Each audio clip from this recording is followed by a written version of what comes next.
There's the book, Social License, spelt with an S. My publisher said if we spelt license with an S, we'd sell more copies in America. That teaches what publishers know. Huh?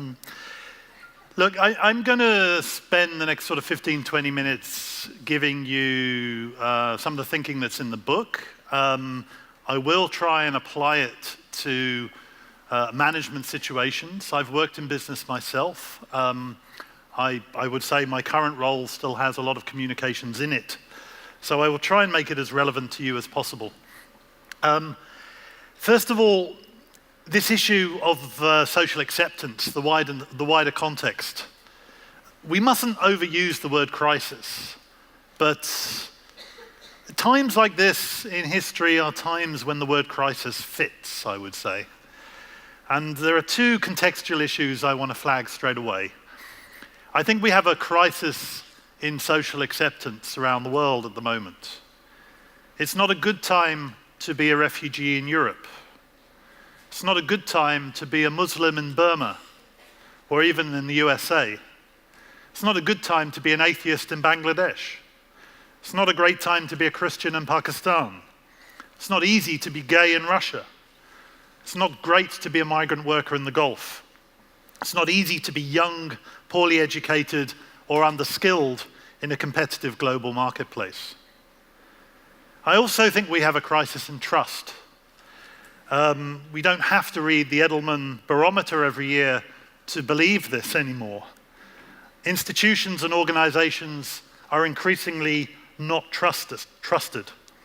Just think about my own country. I'm afraid I'm going to admit I'm British. I'm sorry. Coming to Brussels, I feel particularly guilty.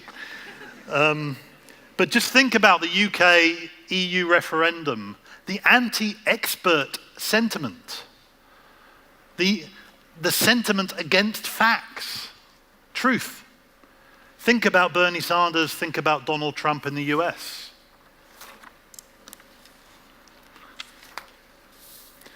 Now, there are many burning platforms, sometimes literally, as the Gulf of Mexico reminds us, costing the company $36 billion.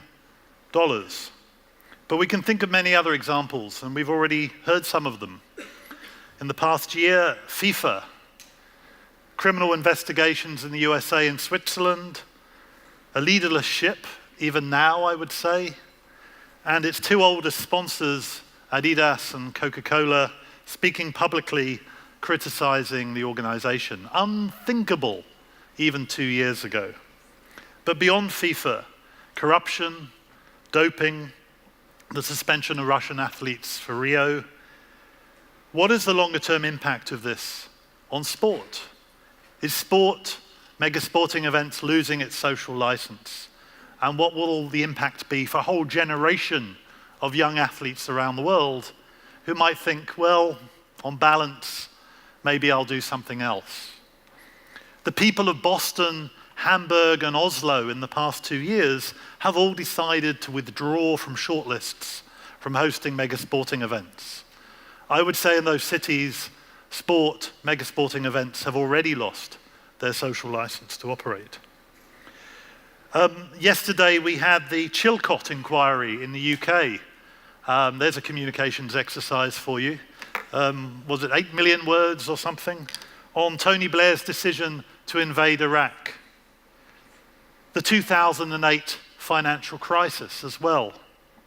Thinking about the Chilcot Iraq incident, the dodgy dossier, this expert opinion that Saddam Hussein had chemical weapons and could use them within 45 minutes, is proven to be untrue. Is it any surprise that the public are not trusting experts at the moment when we think about Iraq, when we think about the financial crisis? So what's going on? Now, a few years ago, I became intrigued by this concept of social license to operate, partly because it was already being used in the extractive sectors. It's got a variety of definitions, but two things I liked about it. One is this intuitive sense of it kind of means something, even if you don't think about it for very long. And also, it's a positive proposition. in business terms, it talks about the payoff. It talks about the upside. And being a human rights person, we talk about the downside so much, mitigation, etc. It's good to talk about what good looks like. So I thought, surely this is a concept which we could use beyond the mining sector and use in other sectors, and perhaps in relation to any kind of organization and any activity. And this diagram, which I'm very proud of actually, begins to define what I think it means. 20, 30 years ago, as a business, political license or legal license was all you needed in most places. If communities got a bit angry about some development or some mine or some infrastructure development, governments could normally enforce their will. In 30, 40 years ago, many countries, particularly in Latin America, were not yet democracies. It was even easier to do. Nowadays, even in countries like China, if you think about the baby milk scandal, communities can mobilize. Communities can block access. They can demonstrate. They can create problems in just about every country in the world now, with the exception of North Korea, perhaps. Social license, then, is essential to any business, I would say, or any organization as legal and political license. You need all three. But legal license is no longer sufficient in many cases. It relates to the activity and not the organization. I think that's really important. I see businesses as not good or evil. I think they're sort of value-neutral organizations. It's what they do that matters. It's the activities that matter. Social license is not written on a piece of paper. It's not like a legal license where you can show it. It's an intangible in many ways. It's a dynamic concept. It can be withdrawn by communities. You don't win it and then keep it without maintaining it. It can't be self-awarded. If you're a business and you say, here's our social license to operate, either you're kidding everybody or the communities concerned will withdraw the consent immediately if you did so. So it has to be awarded to you. I think it's also helpful, and this diagram shows this a bit, that we don't just think about stakeholders as this amorphous group. Stakeholder is one of my most hated words. Every day I get about 20 emails saying, dear stakeholder. And I think, when did I become your stakeholder? When did I have a stake? When did you ask me? Rights holders, it's a better concept, I think, when we think about social license. And social license, for me, begins to make sense, then, if we think about it not as something particularly new, but as the latest manifestation of something that's actually been around for a very long time. And that's what I would say, the social contract. The social contract theory we associate with Hobbes or Locke or Rousseau, any of these great thinkers of the past 300 years. But you can take it way back. You can go back to Persian and Babylonian clay tablets, which form types of not legal contract in many cases, but social contract. And what's interesting is many of these social contracts are in the marketplace, and they're between business entities and don't mention government at all. They're contracts between individuals, between traders and customers, etc. Many of those were verbal, as we know.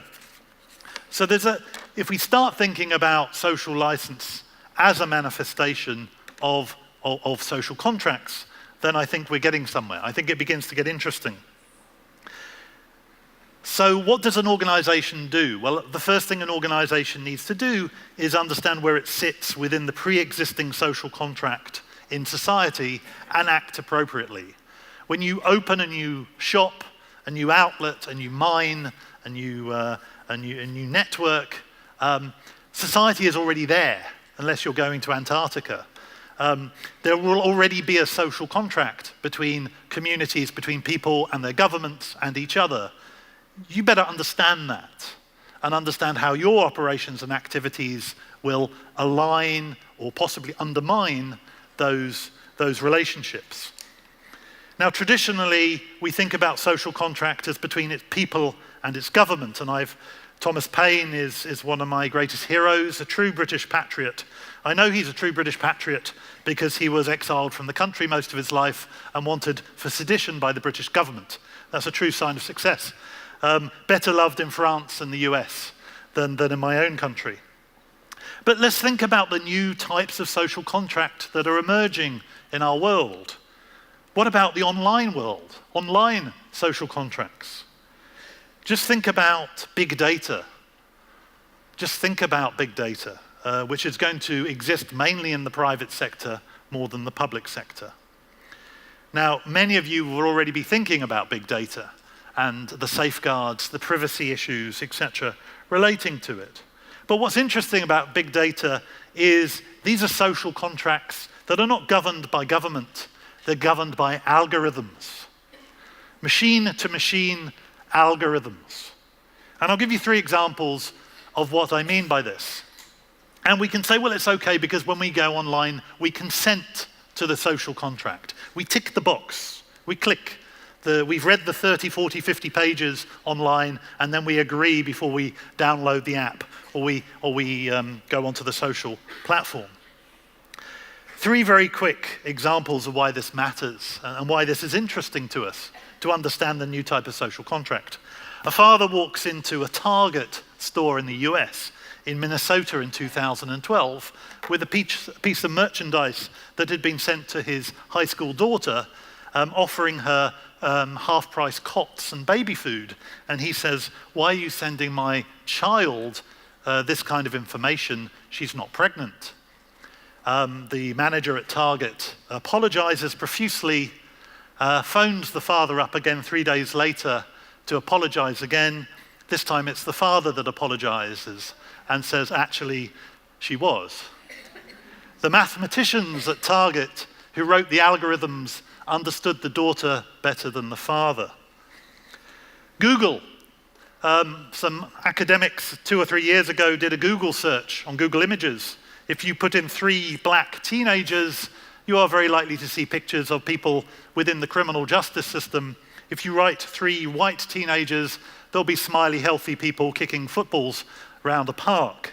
Discrimination can be an intended or unintended consequence of the new social contracts on the internet. Facebook now has the ability to predict which of us are most likely to commit suicide. Microsoft have the ability to know which of us are most likely to get pancreatic cancer, not on a medical diagnosis, but by what we search for online. Does this create a positive duty on companies to do more? Is the social contract actually, do we want these companies, if they understand the big data better than us, to intervene in our lives?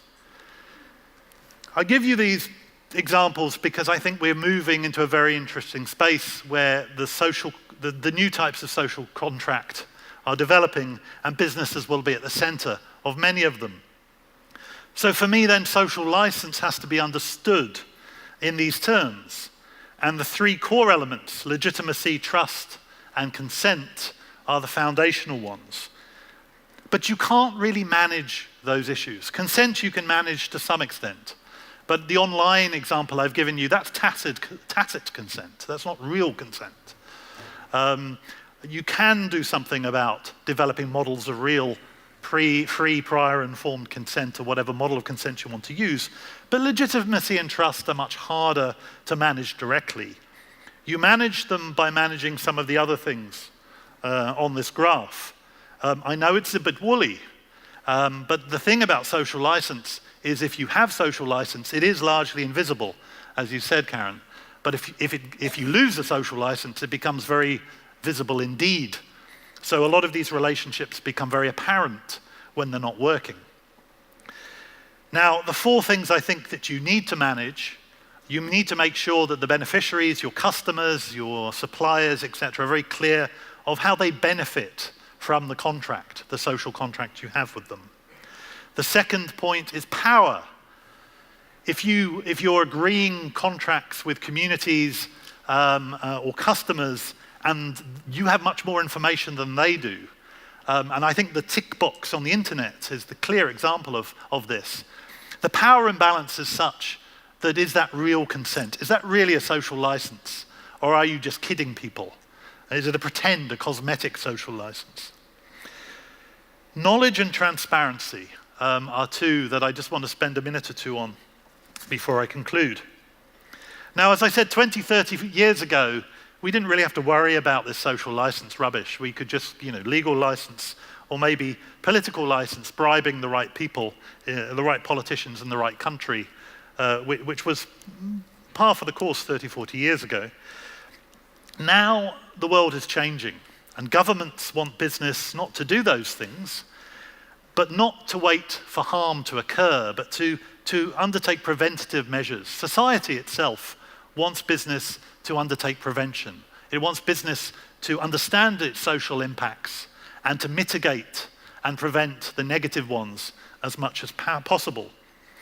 Health and safety. The health and safety revolution of the past 30 years is one example of that. The anti-smoking revolution of the past 10 years is another example. The anti-corruption revolution of the past 10 years and the more recent business and human rights revolution that's just starting now are all examples of the same thing, I would say. They're all based on knowing and showing, this expectation that you understand these risky things that often sit outside of your direct control, and you find ways of managing them and minimizing adverse impacts. Knowledge and action, knowledge, mitigation, and prevention. Knowing and showing. So it's not good enough just to know this stuff, you have to disclose the fact that you know it as well. Knowing and showing, and examples of knowing and showing, I would say, is what Gap has done on child labor the past 10 years, what Nestle has done more recently on forced labor, disclosing risks in its supply chain, for example, in the Thai fishing industry, Unilever's disclosures of gender-related violence in East Africa and agriculture. Again, very risky stuff that sits in its supply chain that is hard to manage. It's societal, it's systemic, but Unilever is disclosing the fact the risk is there. H&M on living wage, Telenor on freedom of expression and network shutdowns, etc., etc. Companies are beginning to do this stuff. And I think that is the beginning of managing your social license. So social license is a way, I would say, of managing social acceptance in a world where social acceptance is becoming a much trickier thing to gain. It's not a panacea. I'm not here like Donald Trump selling you snake oil, I hope. It's a tool, it's one concept which I think is really useful in a very complex world. The concept does have some challenges, and I'm sure we'll talk about those in Q&A in a minute, in half an hour or so. But I think it's a lot more useful than previous concepts like corporate social responsibility or CSR, where a lot of CSR meant anything to anyone and was certainly business-centric, not society-centric in much of the thinking. If we, as businesses and other organizations, understand these new forms of social contract that are developing in our society, then I think we can begin to understand and manage our social license. Be clear about the benefits, power relations, be proactive in knowledge and transparency. Social licenses will often be invisible until things go wrong. But as Joni Mitchell said in her song Big Yellow Taxi, and this also reminds me of the UK leaving the European Union, don't it seem to go that we don't know what we've got till it's gone. Thank you very much. Just stay here, John. Thank you very much to John Morrison for opening this main session with a very interesting presentation. A crisis of social acceptance around the world, one of those doom and gloom scenarios, of course, that can mean some great opportunities for communication. So just one quick question before I send you over to our seating arrangement and we'll carry on with the rest of our speakers. Is social license achievable in every industry, and is it even desirable in every industry? This is where I don't think it is achievable in every industry. So tobacco and smoking, for example. If you might have very good community consent around your tobacco fields in mid-Asia, for example. Yet there are other communities at the other end of your value chain that are being adversely affected by your product. Maybe some of them don't even want to be using your product, but they're addicted to it, etc. So what you can't do is offset one social license against another.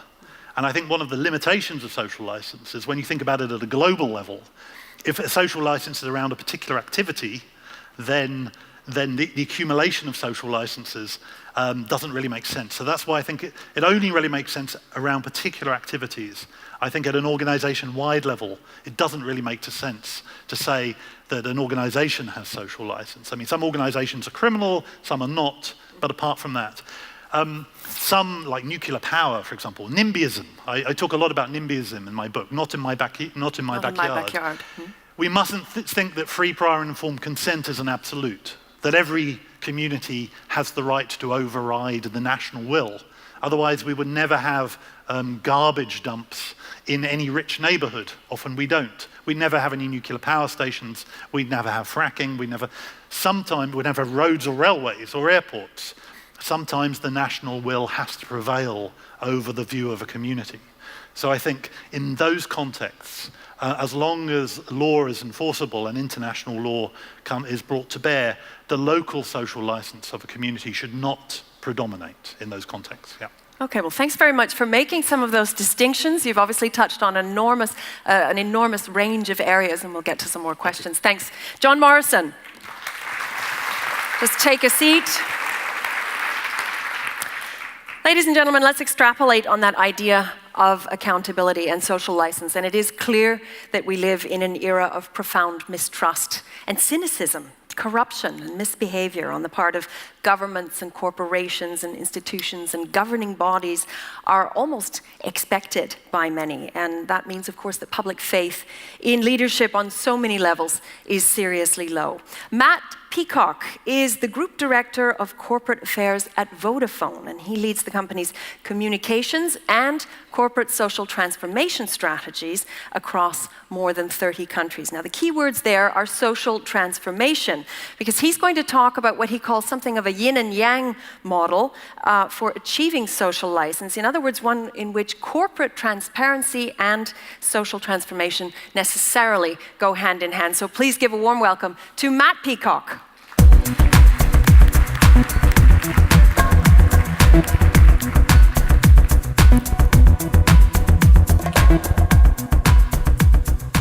Great. Afternoon, everyone. Quite a lot of what I'm going to touch on builds on what John's just said, because it really is all about trust. The fact is, as we know in this room, millions of people profoundly distrust the companies that we work for. And in my view, that happens for two reasons. The first reason is dishonesty. There's a belief that companies habitually mislead and obfuscate in addressing very real, very profound public concerns about issues that matter to people. The second reason is disempowerment.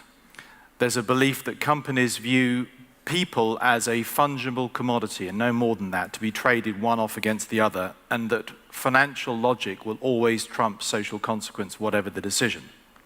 Now, those views are very widespread, and sadly they are not exactly without evidence, but it doesn't have to be like this.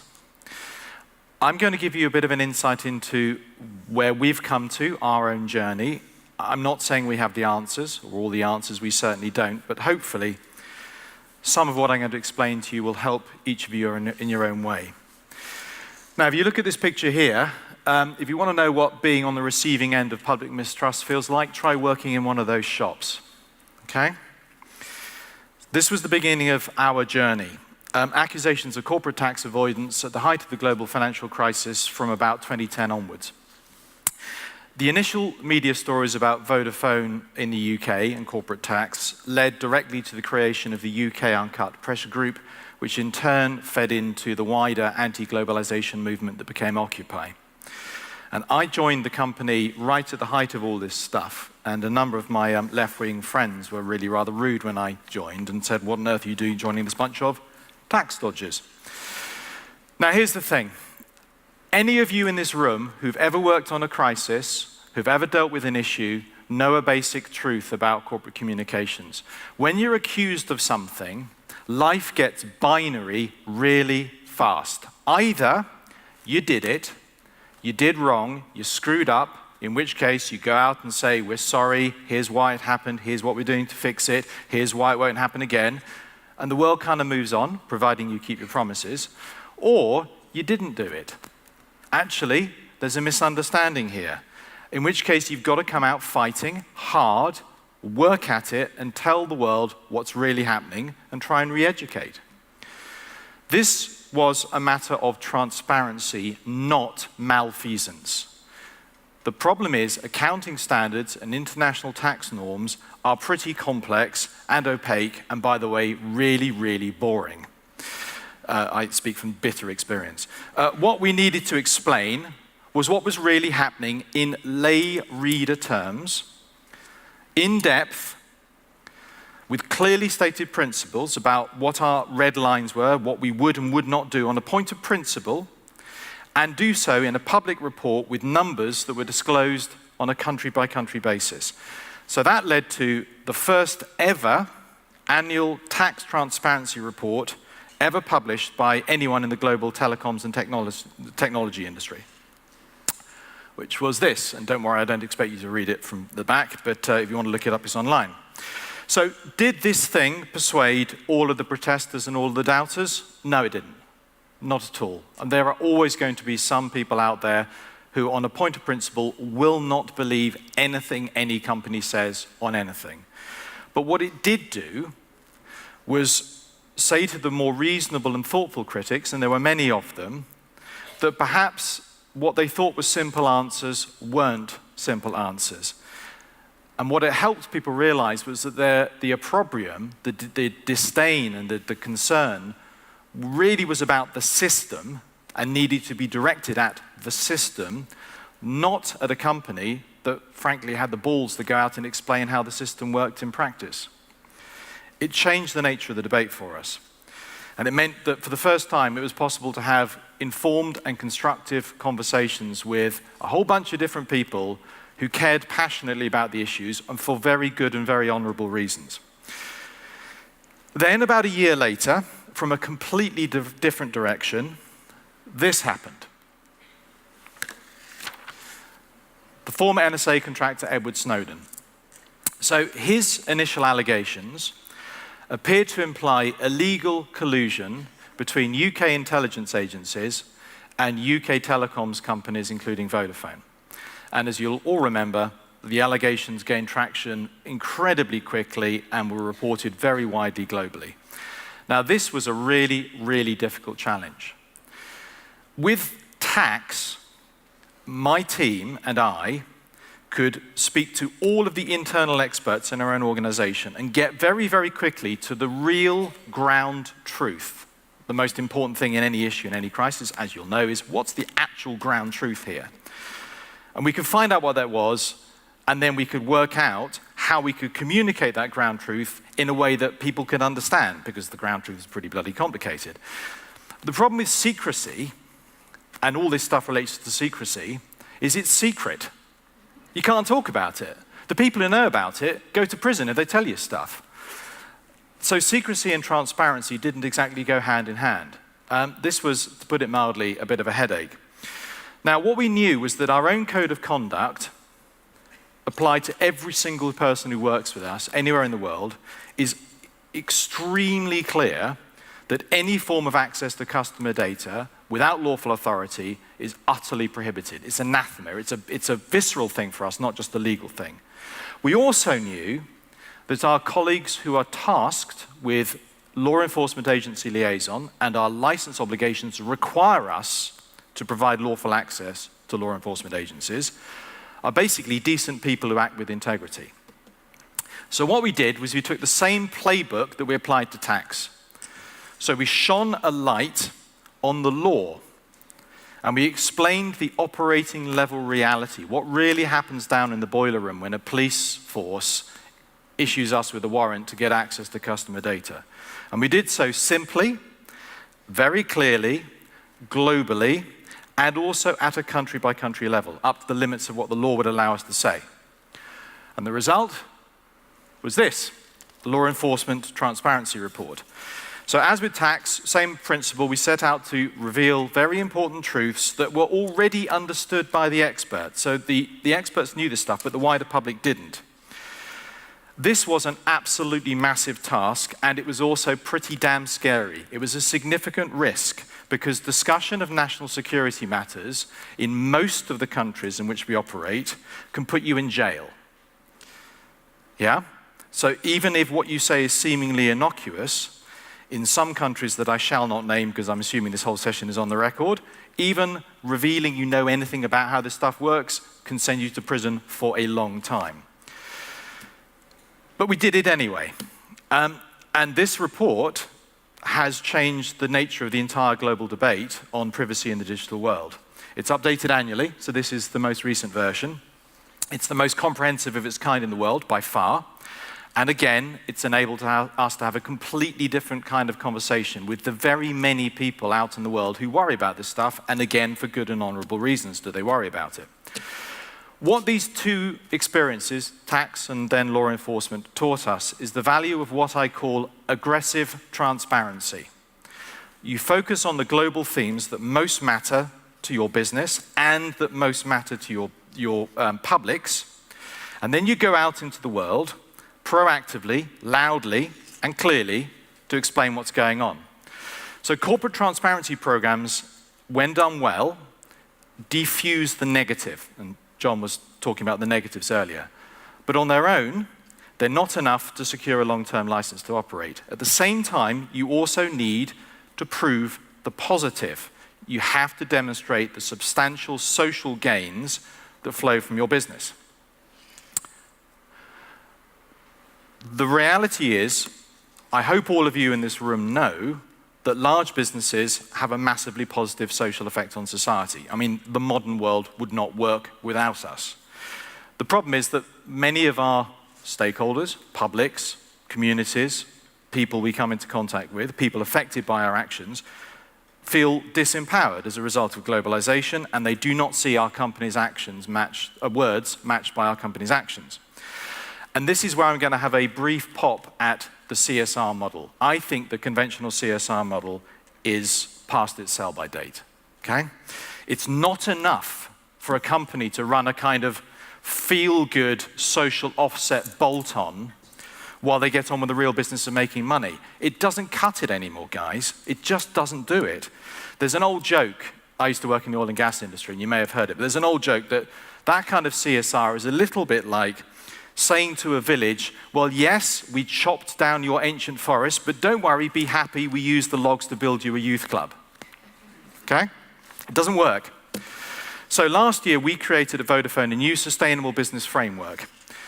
This combines the corporate transparency programs I talked about with 3 10-year global transformation goals, each of which is very large in scope, meaningful in terms of social impact, and most importantly, is part of our core business strategy, not a bolt-on.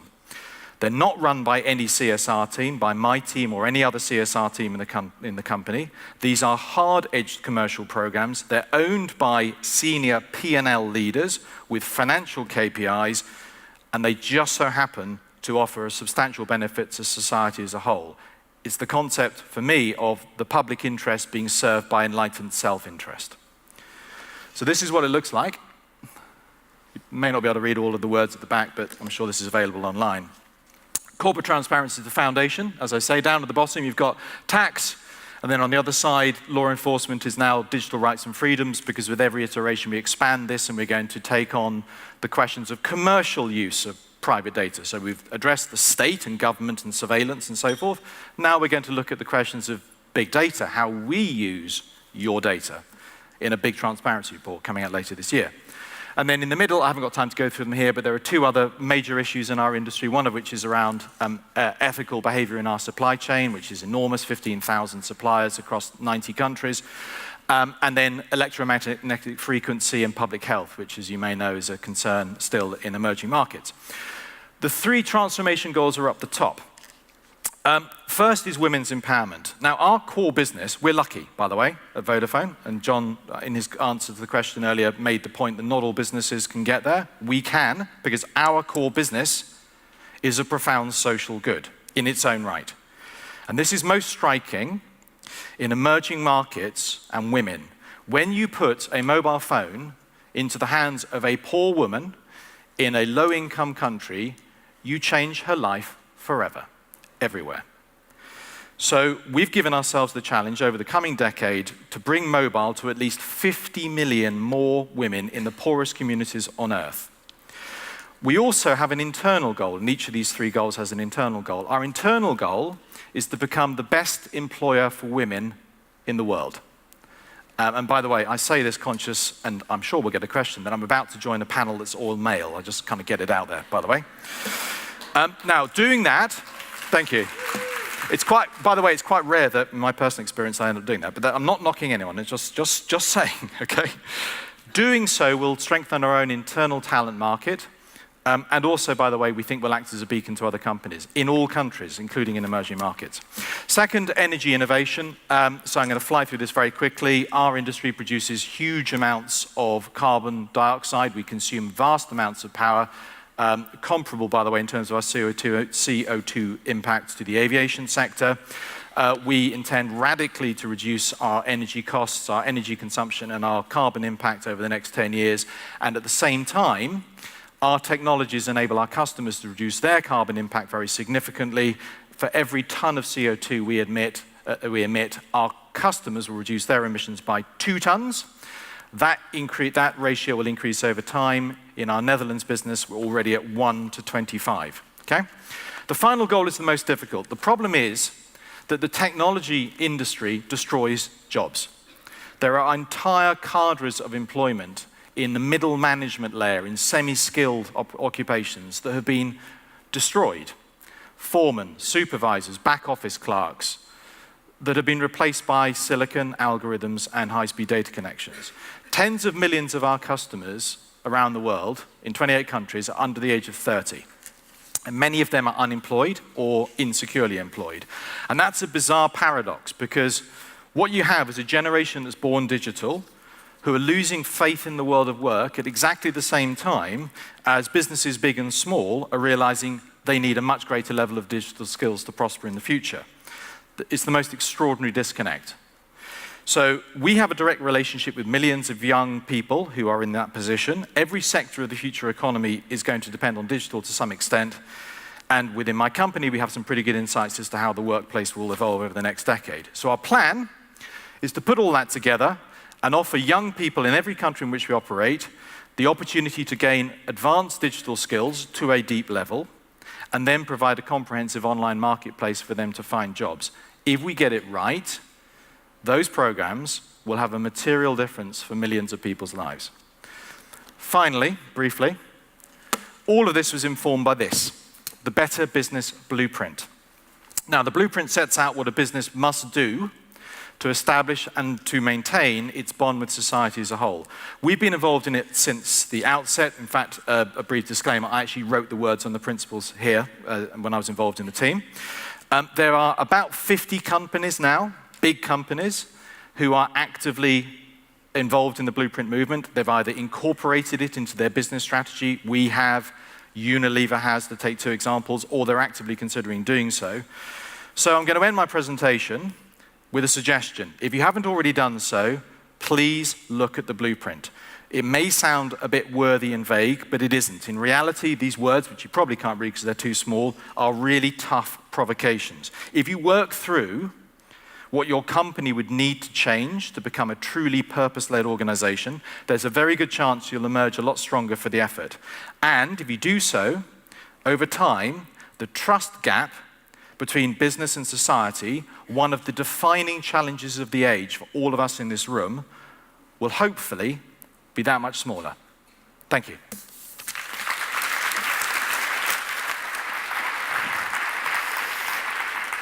Thanks very much, Matt, for outlining those ambitious goals and for being so incredibly concise. Challenging businesses to have a social purpose. This is so much of social license, as John mentioned, depends on this high degree of transparency and disclosure. But how much is that always possible? Where do you draw the line, and how honest can you be? It's the hardest question of all. If your business is at odds with public expectations, so if the public have a real and deep concern about some aspect of your business, and when you reach into the guts of your own business, you cannot find an answer that satisfies you as a communications professional, you've got to have a long, hard conversation with yourself about whether you're working for the right company. Okay. Is a brutal answer. I agree with John. There are some sectors where that's a really, really high bar. That's really, really difficult. But the vast majority of companies and the vast majority of sectors, when they run up against that kind of transparency challenge, they're accused of doing things that actually isn't quite the reality. What it takes is internal alignment and buy-in. Yeah, I have a tax director who's a visionary, who's a very decent and open man, who just said, there's nothing wrong here, it's just too complicated for people to understand, we need to make it easy to understand. Similarly with my security director, similar point. If you have that internal alignment, if you have that internal license to ask difficult questions, and then turn what you learn into communications that people can understand, then you can address that gap. But it's hard. It's hard. You have fierce conversations. It's scary. You take risks. There's no two ways about it. But it can be done. Thank you very much for that incredible answer. And take a seat over there with John. Thank you very much to Matt Peacock. Give him a hand. Lots of homework there for everybody, and I hope you're all taking note of your questions because we will have some time at the end. We're going to look at another example, ladies and gentlemen, of maintaining social license from a company that is much less consumer-focused than Vodafone. Daniel Grotzky is head of brand and reputation management at Roche. So he's going to talk about fostering a culture of collaboration and partnership as one of the best ways to build trust, and argue that a strong sense of purpose and this culture of partnership together are the starting point for any social license. So Daniel Grotzky, the floor is yours. Come on over.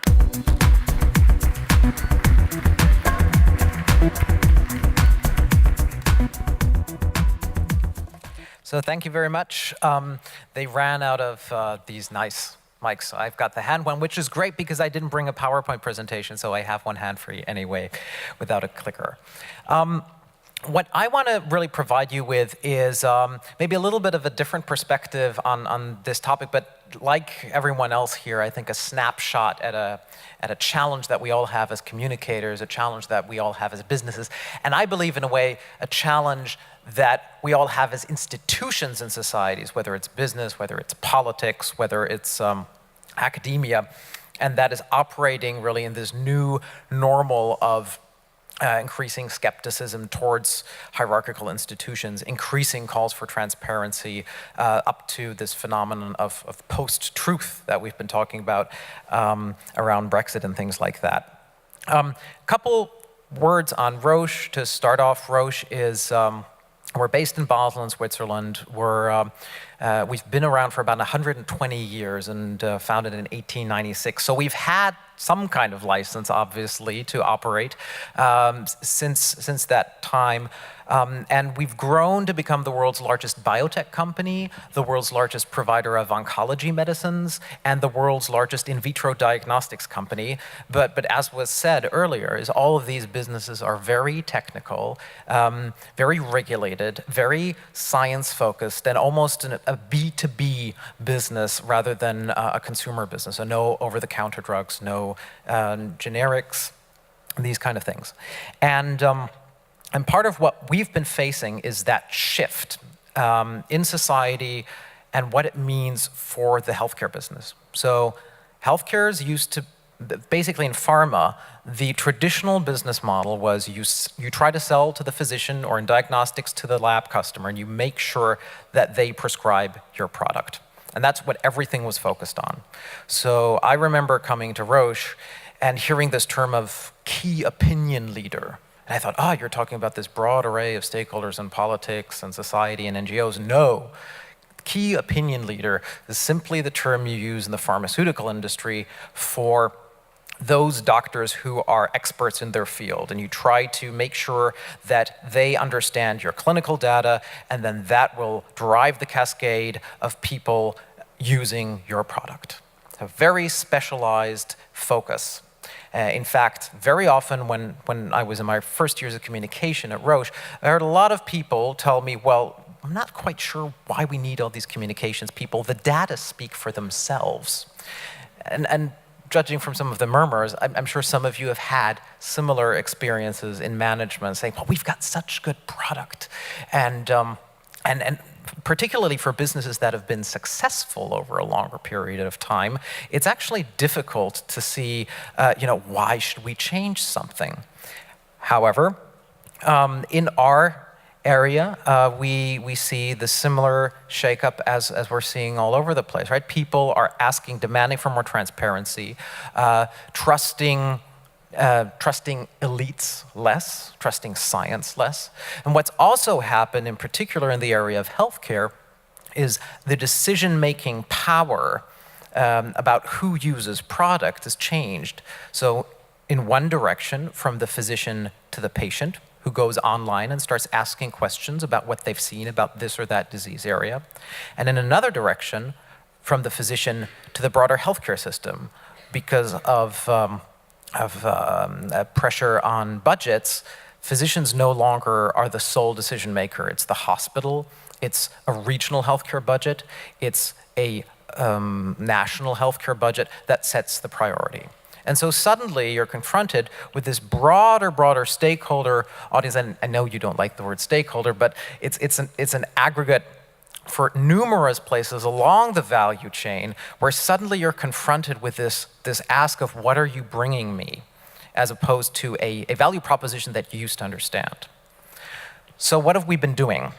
There are three things that we've already started on, and a fourth that is emerging that I'm going to talk about. The first one is purpose-driven brand. The second is reputation management. The third one is really looking at our culture. And the fourth is discussing the value proposition of what do we actually bring to society. So on the first one, we realized that in an organization that is so used to speaking at a technical level, selling product to a physician, selling something to a lab, we were starting to lose that sense of what is it that ultimately we are here for. And I believe we've already heard that a little bit, is you can only engage in a discussion about your license to operate, you can only engage with society if you can really make clear as why are you here as a business, what are you here for? So we've been building the company brand, or understanding of the company brand, around a refound or rediscovered purpose statement, which is, in short, doing now what patients need next. Now, that's not a tagline. This is really something that we give to everyone in the organization when they come in and say, reflect on this. Think about what it is you're doing that ultimately will hopefully benefit a patient. This is a strategic element because anything that we do, business decisions, strategic moves that we make, will need to have a positive effect on patients. That's why we don't go into generics, because we say we want to add on to the standard of care. And that's why we then start investigating fields like personalized healthcare. We're starting to look at how can we tailor treatments to a specific patient. And we've seen that introducing that kind of purpose really makes a difference. It's gotten employees more engaged, but even more importantly, it serves as a as a reminder to people in management when we're having tough business decisions. You can take a step back and say, well, ultimately, what is our purpose here, and what would be the right thing to do from a patient perspective? And I'm amazed at how often I hear colleagues who sit on various business leadership teams talk about it in exactly that way, saying it's really helpful to have this kind of purpose and reflect on it and use it as a North Star for everything we do. Second point is reputation management. Now, this is something that we as communicators work with day to day, but in particular for companies that are in the healthcare space and the pharmaceutical and diagnostics area, it's still a relatively new phenomenon if you're looking at broader groups of stakeholders, if you're looking at NGOs, if you're looking at the general public. The entire industry is not really used to building reputation for a particular company.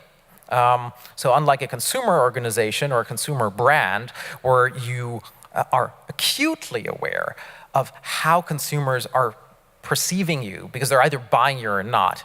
If you're in prescription pharmaceuticals, you've been focused very much on selling your product. You haven't been thinking too much about how you're perceived as a company. You might be thinking about how the industry is perceived as such. What we've learned around reputation management is that the best way to do this is to really grant quite a lot of autonomy to the different local units while giving them a framework. So we provide a clear direction in terms of purpose, in terms of the brand framework, in terms of certain themes that we say are important to touch on. But the environments are very, very different. You've got developed markets in which the discussion is about advancing to the next stage of healthcare using digital technology in bringing better treatment, more efficient healthcare treatment to your patients. Whereas if you're looking at the African market, sub-Saharan Africa, it's a conversation about what is it that you need to get this hospital going as you expand very, very basic healthcare infrastructure. So in reputation management, allowing for flexibility has been one key lesson to us. The third aspect is culture. Because one of the things that I've come to notice is that depending on how people have been socialized during their business life, it's easier or harder to accept this new reality that we operate in. If you've grown up in terms of your business, your evolution, your career, in a world where you've been focused on selling a product to a doctor, and you're suddenly hurled into this environment where you have these multiple groups of people with all sorts of different interests, and you have to balance all that out. It takes learning, it takes listening, it takes openness. And that's why third element is really building that culture where both leaders and employees are open to listening. Because it's not just a communications department that will be able to, provide data and reputation insights and then put something on the table and saying, these are some things we should be talking about. You really have to make sure that your entire organization is listening, is open to these outside views. We've seen a lot happening there. We've seen changes, for instance, in our policy around how we share clinical data as we've entered more dialogue about the needs of the research community to access data from clinical trials that we run. We've seen a lot of activity around engaging on access to healthcare frameworks, figuring out how do we get a drug to a patient in an environment where there are increased cost constraints in healthcare. But that requires a culture, and you need to continue nurturing that through certain leadership commitments and through your brand. Finally, the value proposition. And this is something that I think the industry overall is starting to touch. If you think about it, pharmaceuticals are usually associated with pills, a product, something you can hold. If we look at how the technology is evolving, if we look at how demands are evolving, the healthcare system is increasingly looking at how can it be more efficient. So if you think about how many drugs actually work in how many patients, up to now, it's amazing, but about, roughly in each disease area, you would get like 50%, 40% of patients that actually don't react to a drug. And that is something that we currently don't really track as a society, but we're beginning to understand how can we look at those data and improve research and development through it, improve the healthcare system to it, even perhaps get to a point where we're no longer paying for a drug, but we're actually paying for a service, for an outcome, where we link payment for drugs to the outcome of a treatment. This is something that will get us rethinking about what it is we're even offering as a value. No longer just a product, but a service to society, know-how and expertise in certain disease areas. This is something that we're starting to reflect on more and more. We're seeing it happen more and more in terms of the specific engagements that we're having. Some countries further along than others, but it's happening at multiple places within the industry. So looking back, clarity of purpose and brand, local flexibility when it comes to reputation management, encouraging a culture of openness, a culture of listening within your entire organization, and finally rethinking the value proposition. I would say those are 4 core things that we're seeing happening within our organization, within the industry, in responding to this overall shift. To leave us maybe with a note at the end that is a little bit more thoughtful is the question, will we ultimately be able to go through this journey, or are there things ahead of us that will make this more difficult? Because if I look at how we're developing echo chambers in society, how different parts of society no longer speaking to each other as much, how skeptics about science or skeptics about modern medicine are suddenly, no longer engaging with the scientists, with the academia. And in the other way around, how sometimes you'll have academics or scientists saying, we've done all we can, but we're kind of shutting off that debate. We're going to erase any Facebook friendships that don't fit the profile. We have to relearn how we engage across those big chambers in society. And I think Brexit is just one example. We've got multiple examples from multiple industries where we need to figure out how that interaction, how we get people talking again with each other, how we here as communicators who all kind of live in this, we do live in a certain kind of corporate bubble. How do we open up to those people who've already stopped listening? So that's an idea going forward, and very much looking forward to the conversation.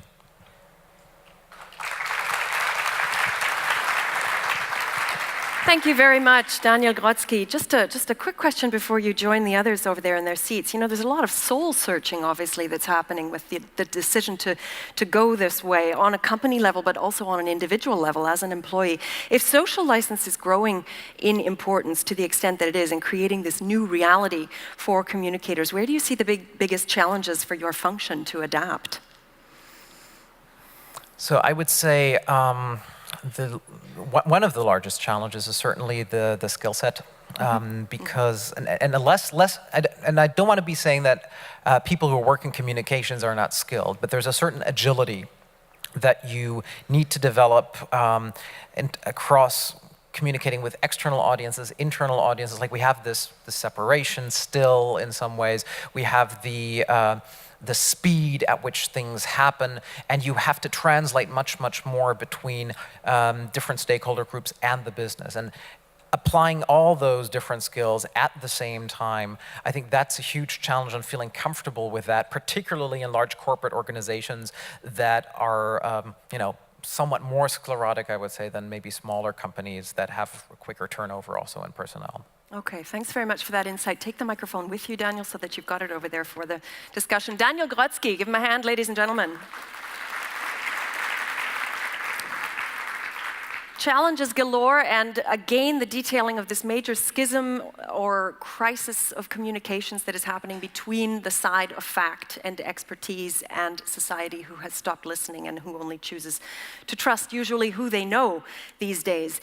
From 2 very different business perspectives, we're moving on now to our final speaker, who's going to voice his doubts as to how effective this whole social license argument really is. Craig Winneker is a former communications executive. He's now a news editor for Politico right here in Brussels. So he has worked on both sides of the press release, as he says, and has experience of the communications challenges from two industries that are on very different sides of this whole social acceptance discussion, namely solar and crop protection or pesticides. So let's hear his thoughts on how effective such strategies really are. Give a warm welcome, please, to Craig Winneker.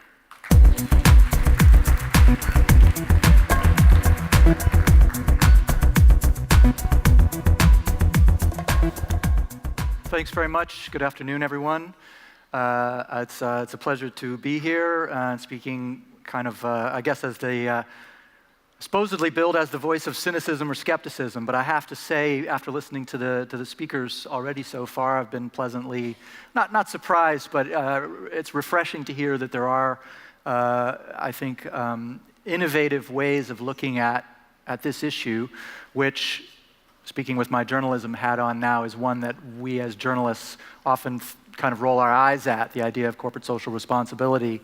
As Karen said, I've worked on both sides of this issue, and I'll get into some of my experience of that in a minute. But let me just say a quick word about what we're doing at Politico, because we've started here in Brussels, in Europe, just about a year and a half ago, trying to bring a new way of covering European politics, society, culture, based in Brussels with an international staff of journalists. Politico originally was founded in the US as a really kind of politics for junkies news organization, and has grown exponentially in the last 8 or 9 years. And now, a year or so ago, we've launched in Europe, partnering with German media company Axel Springer, and bringing together a lot of different journalists around Europe to try and cover the scene, not just in the Brussels bubble, in the EU bubble, but also in the various fields of policy that you're all involved in,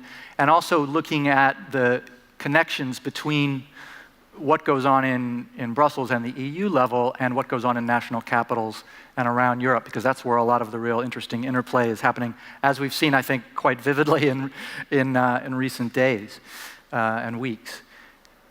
Naturally, in doing that, we come across, certainly our journalists, our reporters, and myself as an editor, we come across a lot of messaging from the corporate world and from policymakers, from the EU institutions, that is along the lines of what we're talking here, is trying to get across a message, is trying to achieve what we're talking about here, and we're on the receiving end. As has been pointed out, I have worked on both sides of a press release, I guess you might say, both as victim and perpetrator of a press release. And I spent most of my career I've been a journalist. So for many years, 20 years, I would get press releases in my inbox. 9 times out of 10, you're lucky if it even applies to your beat, which always kind of makes you wonder, has a communications person taken 3 seconds to find out whether I might be interested in this? And a lot of it also, you look at it and you think, who do they think is going to be impressed by this message? What exactly are they trying to get across here? So I spent many years saying, man, I could do that. I could do that. Here's how I would get that across. Things happened, and I wound up working in communications. And as I said, I'll talk about some of the challenges I faced there in a bit.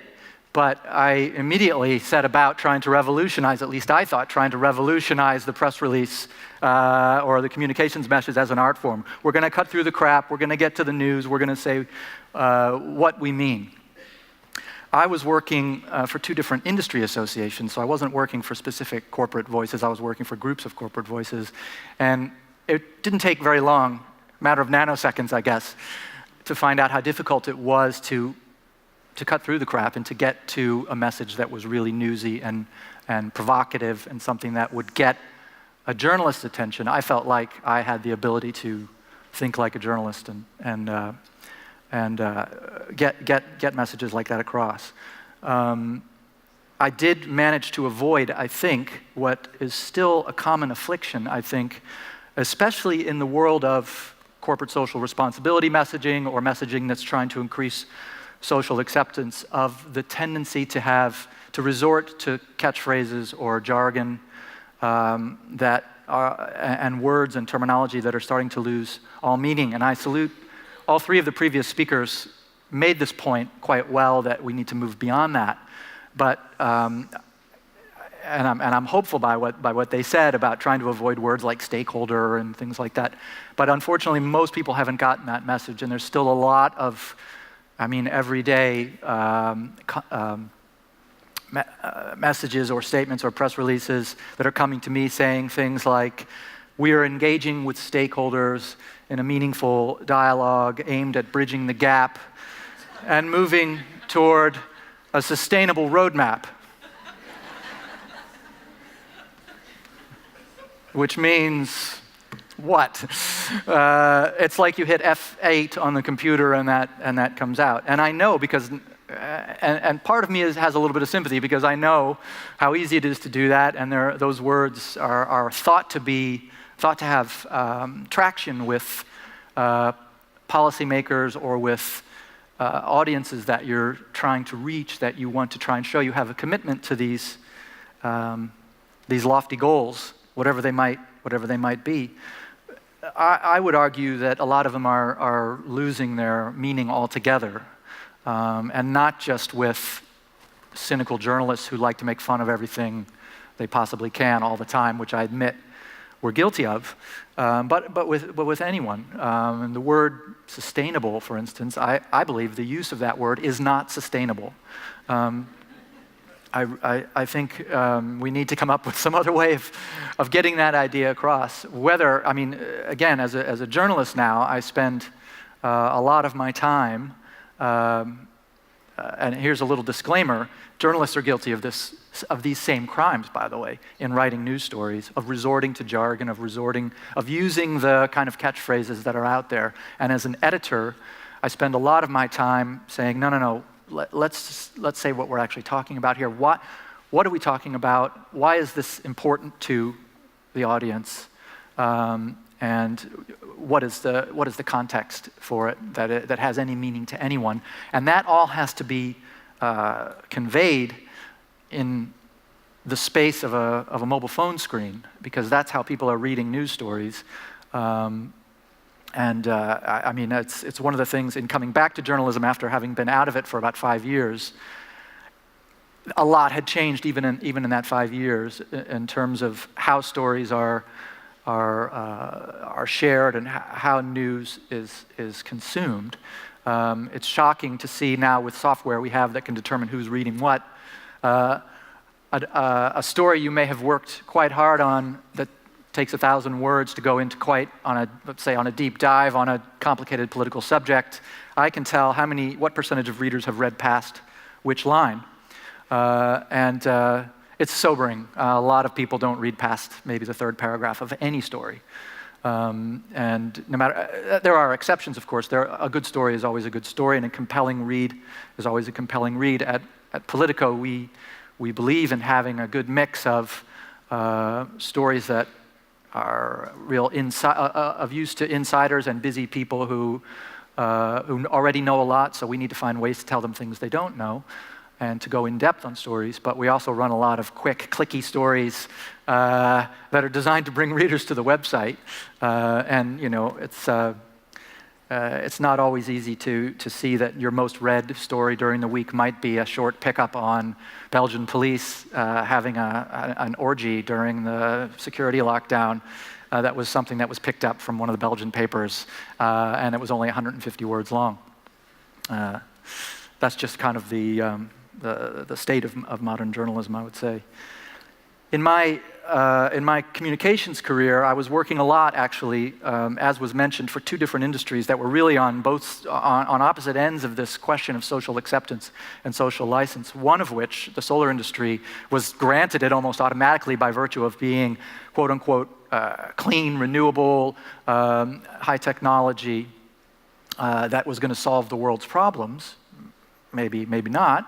And another technology, also technology quite vital to our modern way of life, but which is increasingly being seen as, while it might have a legal license to operate, even though that's under some question in a lot of circles, is under huge attack for its social acceptance and is being really made into the next tobacco industry. This is the pesticide or agrochemical industry where I worked.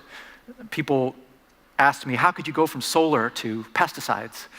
And for me, it was both. To me, there were both questions of working for technology that were helping mankind, part of things that we need in society, and both involved companies with committed scientists working on issues to try and make things better. And there were flip sides to both of those issues. In the solar industry, for instance, sure, a lot of the companies in the solar industry are actually oil and gas companies and nuclear companies who want to be in that business and weren't quite always keen to argue about how solar was going to reduce our reliance on fossil fuels.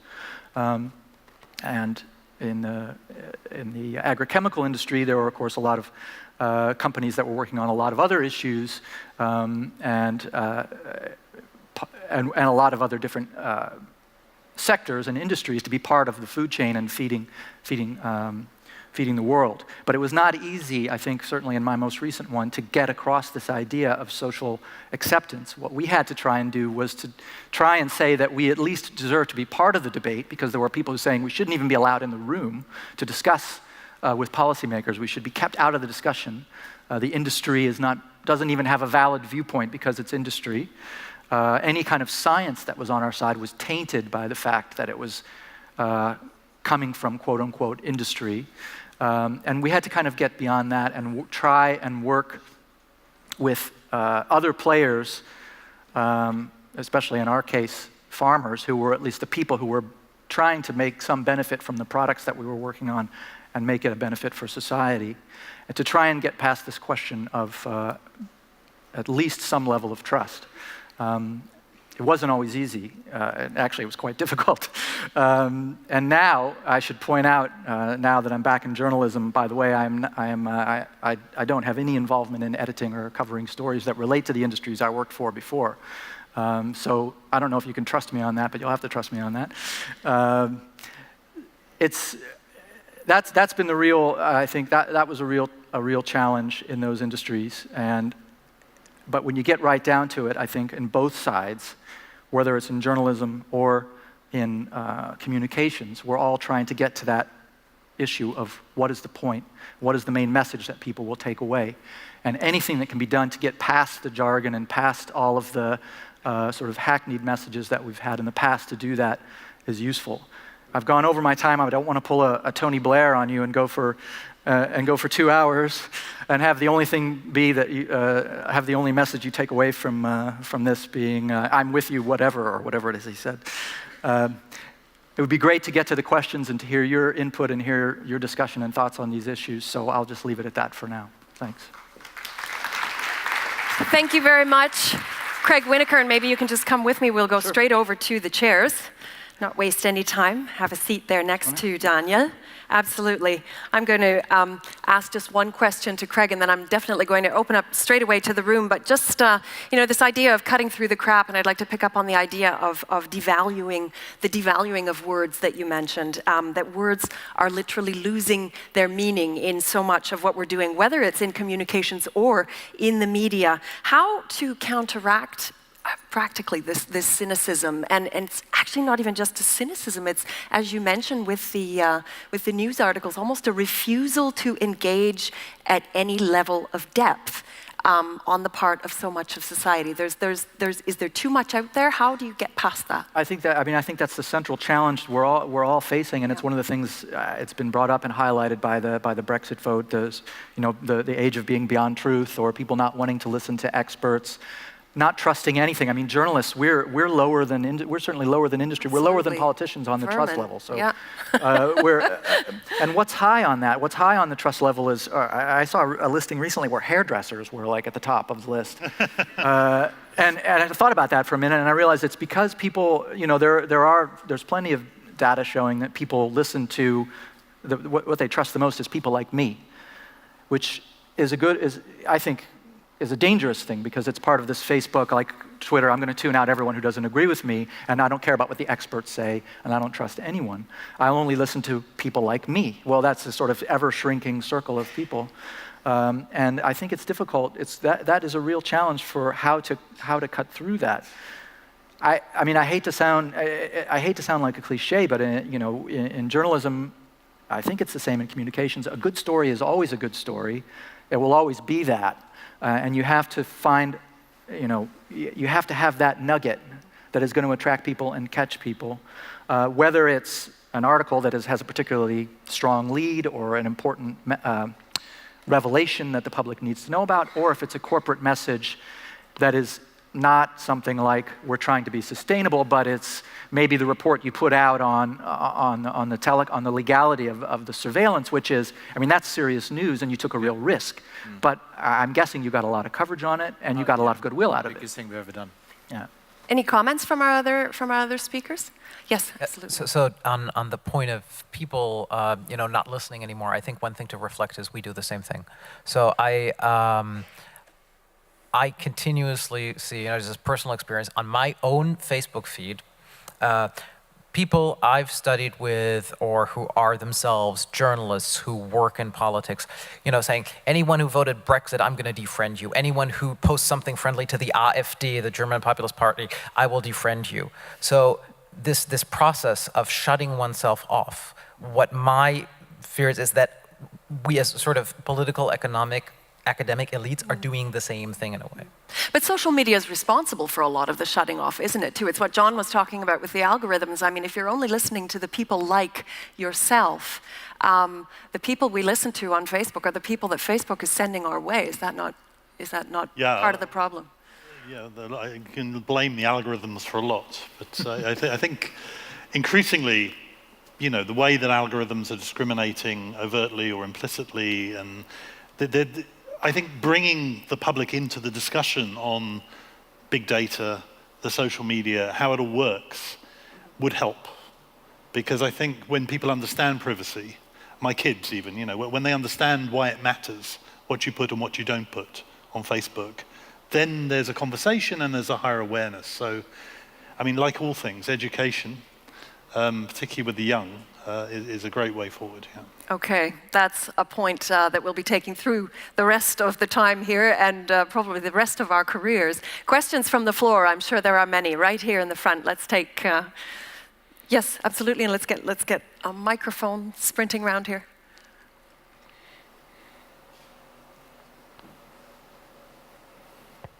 Yeah, gentlemen, is it working? Yeah. Gentlemen, Gert Peber is the name. One question to all of you, and maybe also a question to the rest of the public here. Ask yourself. We're all talking about big data, and there's a lot of information in it. How many of you have in your team a mathematician working to help you analyze those big data? Thank you for the question. Matt Peacock's going to go with that. Well, yeah, it's part of our business. So lots of people. We data scientists. If your kids want a new career, want to know where to go, tell them to be a data scientist. They're going to get rich. As careers are changing, obviously. That was the short answer. What about the This is one of the weak spots. So one of the areas where we, from the communication side, need to invest into analysts. We've got that on the business side and building the bridge into that. We've got it on the communications area with some of the divisions now, where we're doing channel research. But we need to increase the investment into that. A question over here from Inge Walliger. Sir, I have to ask you, Daniel, all about transparency, etc. And I tweet quite a bit at these things, and I wanted to reference you, but your tweets are protected. Pardon? Your tweets are protected. My tweets are protected. That's because I've usually used my Twitter account privately, less for public stuff, but maybe we can have a conversation following that. There you go for transparency. I'm not a very frequent Twitter user overall, so Send him a Snapchat and see if you can. Okay, do we have other questions out there over here in the back on the left? There's a microphone approaching on your right. Thanks, Karen. Thanks, Karen. Philip Lynch from Newton Media. Thanks all for your contributions today. A general question on corporate psychology. If we accept that all companies are under more scrutiny, that there are more active governments and legislators and activist consumers, why do companies that do bad things expect to escape censure, expect to get away with it? Have I got that one, or are you going to go? You go. Why don't you go first? Go ahead, we'll go with John first and then Matt. I think we're at the beginning of a process. I don't think there are yet enough incentives and disincentives against bad behavior. I think there are in some areas, but I think if you're a legal counsel of a company and you're being told that governments and society want you to increasingly disclose your risks, in most business sectors, the legal counsels will tell their CEOs, we will not disclose things that are risky, socially risky, and that sit outside of our direct control. So the legal advice to CEOs and boards is the same as it was 30 years ago.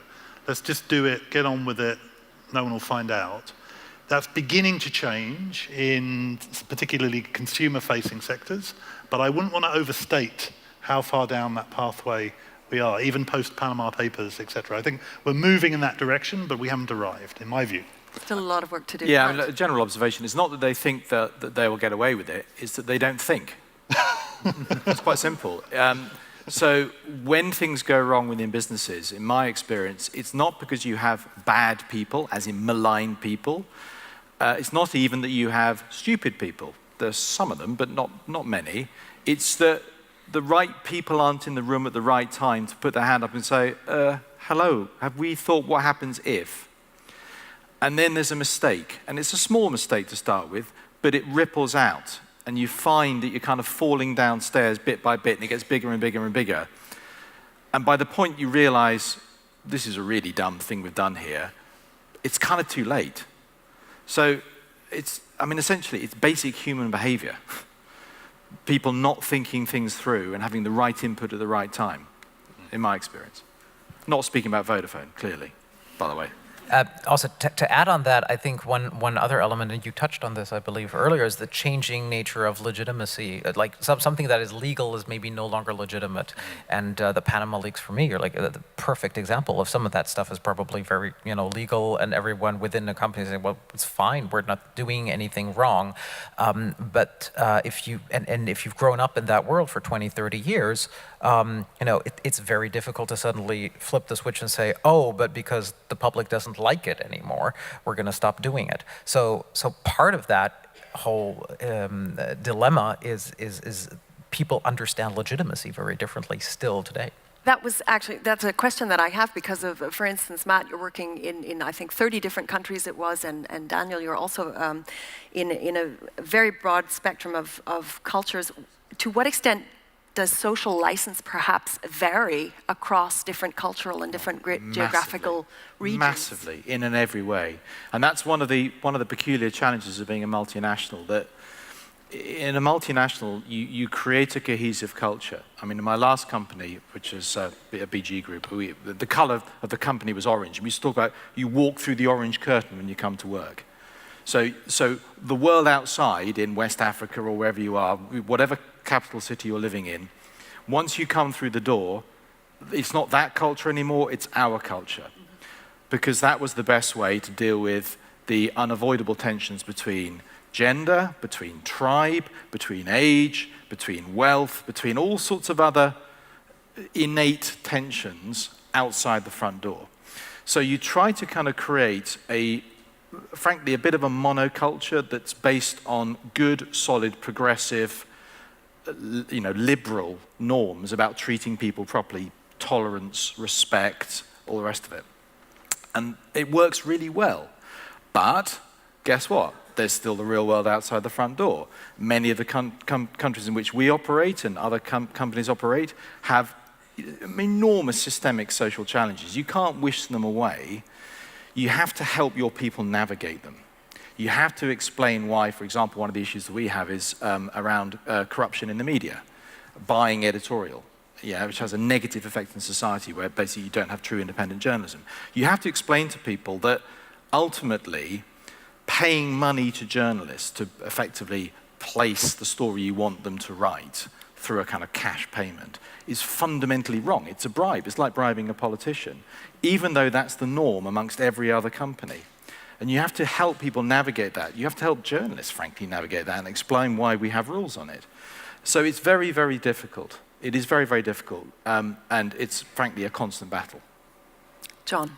I'm not really disagreeing with you, I think. But I mean, I've had the chance of talking about the social license concept in many countries, including China and Burma and India. And it does, this idea of social legitimacy, social acceptance, does mean something to people everywhere. Which is interesting. Even in non-democratic countries, populations, are not going to just sit by and let governments sign a deal with a company 1,000 miles away and then just sit there and acquiesce for 10, 20 years. Social media is a large part of this. So we talked about the negatives of social media, but one of the positives, of course, is real-time information. And unless you're living in a country where you're just going to get shot if you disobey, I think there is something going on around social mobilization, around organizations. It's not enough to win an election every 5 years, for example, if you're a government.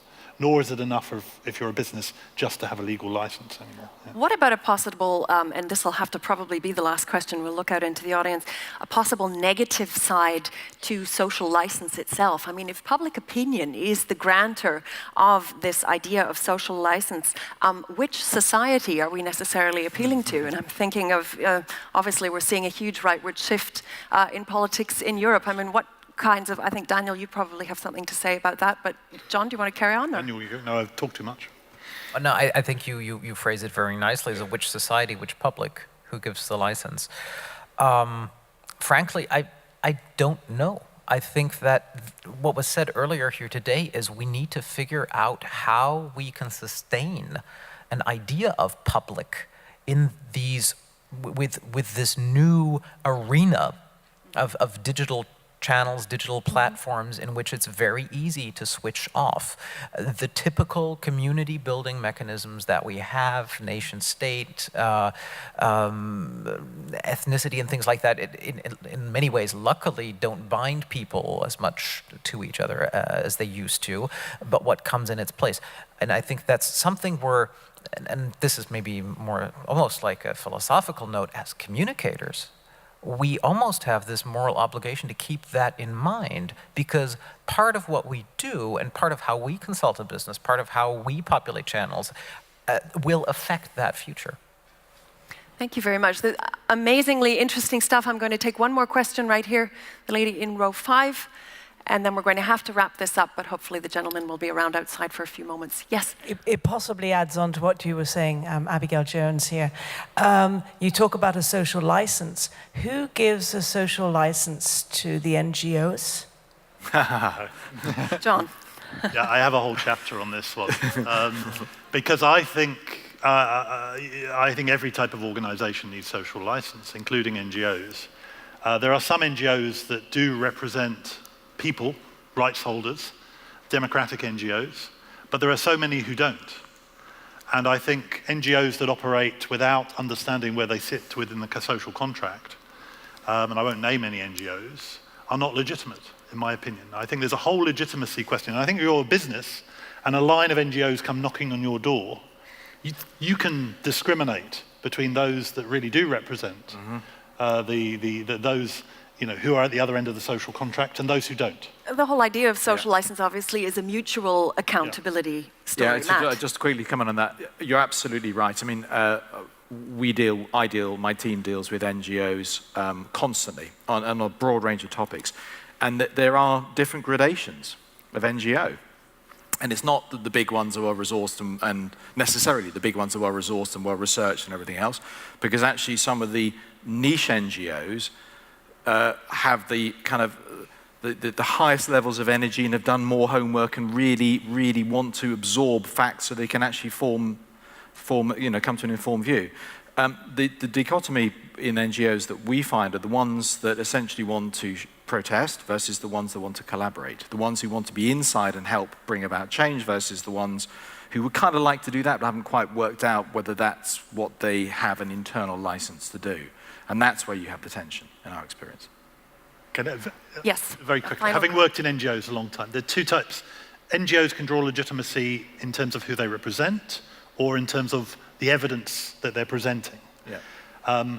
There are many NGOs who don't fit either of those categories, and I think that's where you should ask questions. Yeah. So, as we said earlier, an awful lot of soul-searching at the base of this question. This is one of those discussions that I think we'd like to continue for a very long time, but we do have more ahead of us today. Ladies and gentlemen, I'm going to have to wrap this one up. Let's give a big, warm round of applause to all of our speakers.